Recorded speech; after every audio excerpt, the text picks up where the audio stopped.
xohlasa ishimizga javob zatirka bo'lgan usta tanlashda adashib qolmangizlar.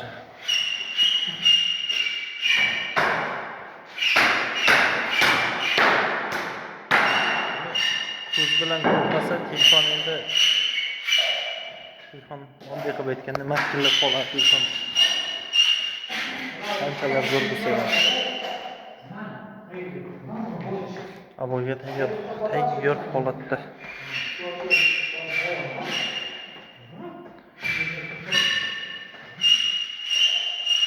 Xudo xohlasa buni ustidan qum sig'ishni ustidan qumshoq qildir, loy suvoq qildir, ustidan rodbun torttiramiz.